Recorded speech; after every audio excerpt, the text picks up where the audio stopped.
सुप्रभात मेरे प्यारे बच्चों, आज मैं आपके समक्ष कबीर की साखियां के साथ पुनः उपस्थित हुआ हूं। आपने मेरे पिछले वीडियो में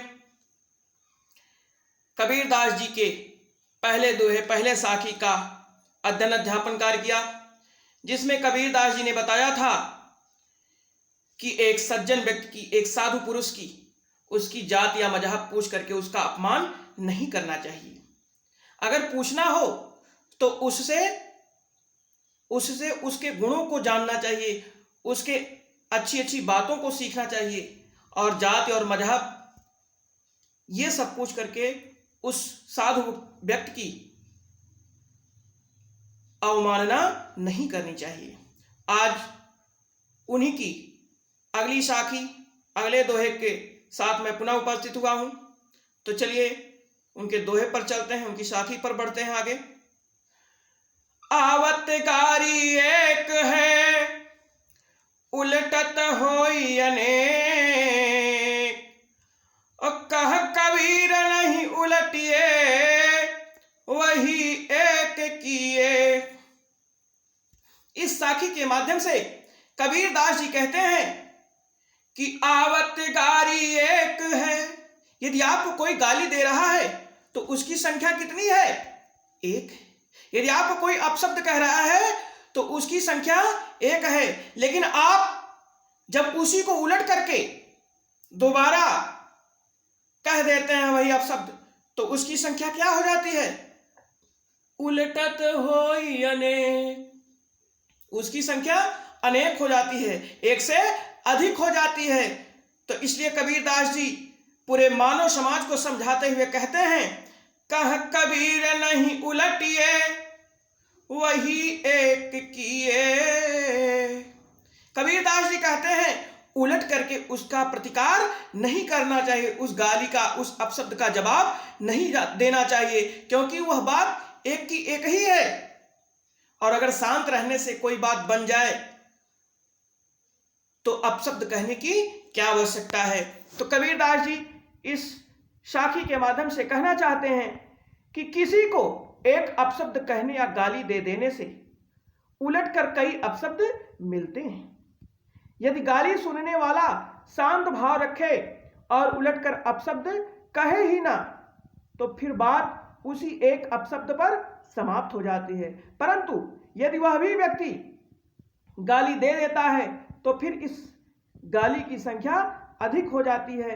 इसलिए पूरे मानव समाज को इस अपशब्द से बचना चाहिए।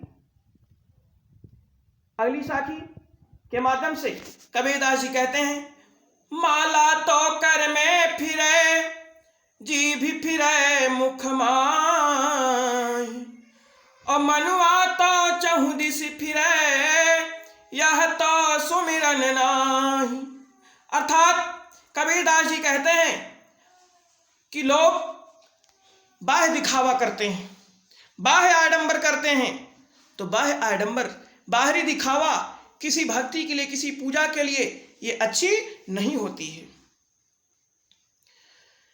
कबीरदास जी कहते हैं कि माला तो कर में फिरे, कर माने हाथ।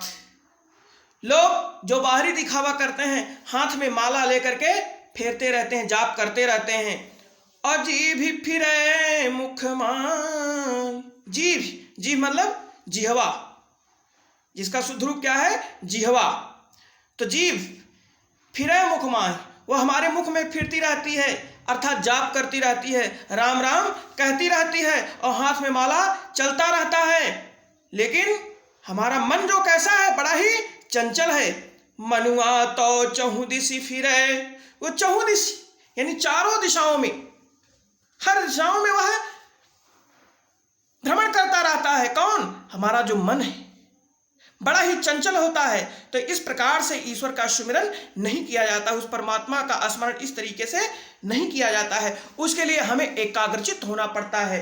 तो कभी कहना चाहता है कि जो मूर्ख पंडित उनकी ढोंग भरी भक्ति पर व्यंग करते हुए कि लोग माला तो हाथ में लेकर के फेरते रहते हैं और जीभ में जीभ मुंह में फिरती रहती है, राम राम कहती रहती है, अर्थात मंत्र जाप मुख से चलता रहता है, लेकिन ऐसे लोगों का मन तो संसार की वासना और मोह माया में चारों ओर फिरता भटकता रहता है।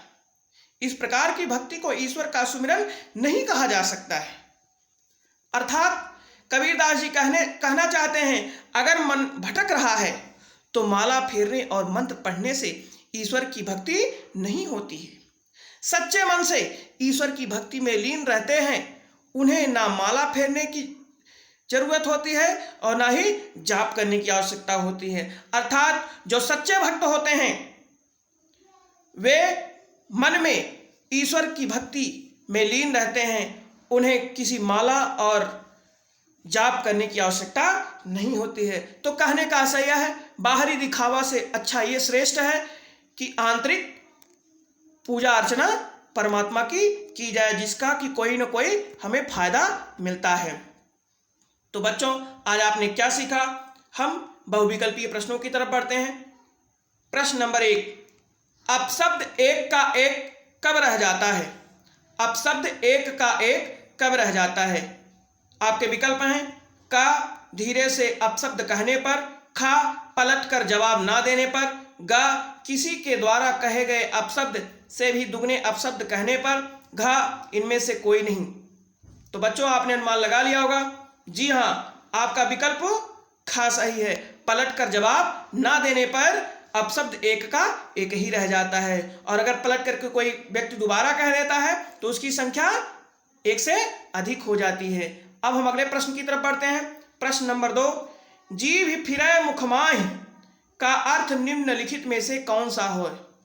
जीभ फिरै मुख माहि का अर्थ निम्नलिखित में से कौन सा है? आपके विकल्प हैं कुछ खाने चबाने का प्रयास करना, खा जीभ का अंदर बाहर आना जाना, गा जीव को बार बार दांतों से लगाना, घा मुंह से राम राम का उच्चारण करना। तो आपने अनुमान लगा लिया होगा। जी हाँ, आपका विकल्प घा सही है, मुख से राम राम का उच्चारण करना। हम अब अगले प्रश्न की तरफ बढ़ते हैं। प्रश्न नंबर 3, जीभ शब्द का तत्सम रूप होगा। जीभ शब्द का तत्सम रूप होगा। आपके विकल्प हैं का जीभ, खा जीभी, ग जिह्वा, घा जिभी। तो आपने अनुमान लगा लिया होगा। तो आपका अनुमान ग बिल्कुल सही है, जिह्वा जीभ का तत्सम रूप है। अब हम प्रश्न अभ्यास के प्रश्नों की तरफ बढ़ते हैं।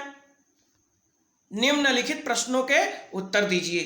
आपका पहला प्रश्न है, मनुआ तो दुह दिश फिरै यह तो सुमिरन नाहि का आशय स्पष्ट कीजिए।